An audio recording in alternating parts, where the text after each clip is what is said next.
ದೇವನಹಳ್ಳಿ ತಾಲೂಕು ವಿಜಯಪುರ ಪಟ್ಟಣದ ಶಿವಗಣೇಶ ವೃತ್ತದಿಂದ ಚಿಕ್ಕಹಳ್ಳಿ ಕೆರೆವರೆಗೆ ರಸ್ತೆ ಕಾಮಗಾರಿ ಪ್ರಾರಂಭವಾಗಿ ತಿಂಗಳಾದರೂ ಕಾಮಗಾರಿ ಪೂರ್ಣವಾಗದೆ ಸಾರ್ವಜನಿಕರು ಪರದಾಡಿ ರಸ್ತೆ ಕಾಮಗಾರಿಯ ಗುತ್ತಿಗೆದಾರ ಮತ್ತು ಸ್ಥಳೀಯ ಪುರಸಭೆಗೆ ಹಿಡಿಶಾಪ ಹಾಕುವ ಪರಿಸ್ಥಿತಿ ಎದುರಾಗಿದೆ.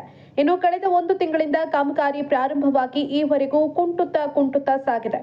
ವಾಹನ ಸವಾರರು ಸಣ್ಣ ಪುಟ್ಟ ಜಾಗಗಳಲ್ಲಿ ಸಂಚರಿಸಿದ್ರೆ ಭಾರಿ ವಾಹನಗಳು ಮತ್ತು 4 ಚಕ್ರ ವಾಹನಗಳ ಕಾಟದಿಂದ ಕೆಲ ರಸ್ತೆಗಳಲ್ಲಿ ಅನಾಹುತಕ್ಕೆ ದಾರಿಯಾಗಿದೆ. ಪುರಸಭೆ ಮುಂಭಾಗವೇ ಶಿವಗಣೇಶ ದೇವಾಲಯವಿದ್ದು ಮಧ್ಯದಲ್ಲಿ ರಸ್ತೆ ಮುಚ್ಚಲಾಗಿದೆ. ಆದರೂ ಭಾರಿ ವಾಹನಗಳ ಬೇಜವಾಬ್ದಾರಿಯಿಂದ ದೇವಾಲಯದ ಮುಂದೆ ಚಕ್ಕಂಗೊಳಿಸಿದ್ದಾರೆ. ಇದರ ಬಗ್ಗೆ ಯಾರನ್ನ ಪ್ರಶ್ನೆ ಮಾಡಿದ್ರೂ ಸರಿಯಾದ ಉತ್ತರವಿಲ್ಲ.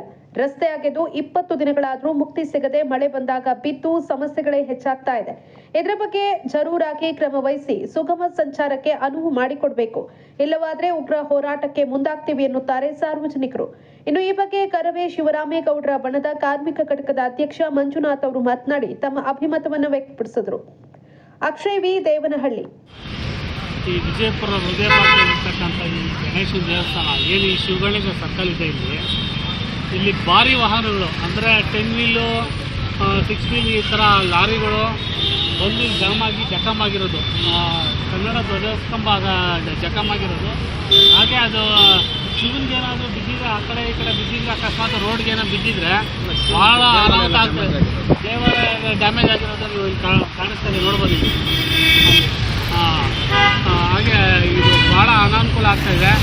ಈ ರಸ್ತೆಗೆ ಸಂಬಂಧಪಟ್ಟ ಯಾರು PWR ಆಗಿರ್ಬೋದು, ವಿಜಯಪುರ ಪುರಸಭೆಯವರಾಗಿರ್ಬೋದು, ಯಾರೇ ಆಗಿರ್ಬೋದು ಎಚ್ಚೆತ್ಕೊಳ್ತಾ ಇಲ್ಲ. ಪೊಲೀಸ್ ಕೂಡ ಯಾವುದೇ ರೀತಿ ಇದಕ್ಕೆ ಸ್ಪಂದಿಸ್ತಾ ಇಲ್ಲ. ಇಲ್ಲಿ ತುಂಬ ಟ್ರಾಫಿಕ್ ಜಾಮ್ ಕೂಡ ಆಗುತ್ತೆ.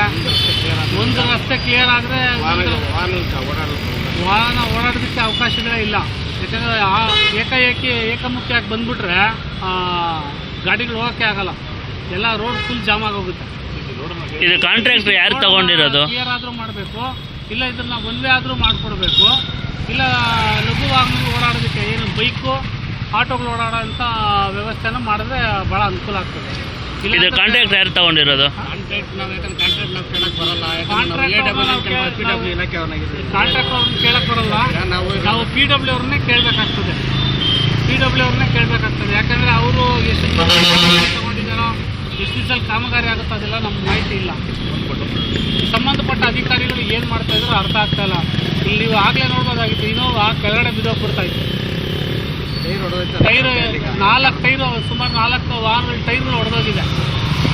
ಇದನ್ನು ಯಾರು 10 ವೀಲ್ ಒಂದು ಲಾರಿ ಸಿಮೆಂಟ್ ಹಾಕ್ಕೊಂಬಂದು ಇಲ್ಲಿ ಜಾಮ್ ಆಗಿಬಿಟ್ಟಿತ್ತು. ಸುಮಾರು ಒಂದು 8 ಅವರ್ ಇಲ್ಲೇ ನಿಂತ್ಬಿಟ್ಟಿತ್ತು ಗಾಡಿ. ಅದು ಕೂಡ ಭಾಳ ಅನಾನುಕೂಲ ಆಯಿತು. ಟ್ರಾಫಿಕ್ ಫುಲ್ ತೊಂದರೆ ಆಗುತ್ತೆ. ನೋಡಿರಿ, ನಿಮಗೆ ಹಿಂದೆಗಡೆ ಕಾಣಿಸ್ತಾ ಇರ್ಬೋದು ನೋಡಿ, ದೊಡ್ಡ ವಾಹನಗಳು ಬರ್ತವೆ. ಇಲ್ಲಿ ಹೋಗೋದಕ್ಕೆ ಅವಕಾಶನೇ ಇಲ್ಲ. ಆ ಕಡೆಯಿಂದ ರೋಡನ್ನು ಕ್ಲೋಸ್ ಮಾಡಿಲ್ಲ. ಆ ಕಡೆಯಿಂದ ಬರೋ ವಾಹನಗಳು ಇಲ್ಲಿ ಜಖಮ್ ಆಗ್ತದೆ. ನೋಡಿರಿ, ಈಗ ನೀವು ನಿಮ್ಮ ಗಮನಕ್ಕೆ ಬರುತ್ತೆ.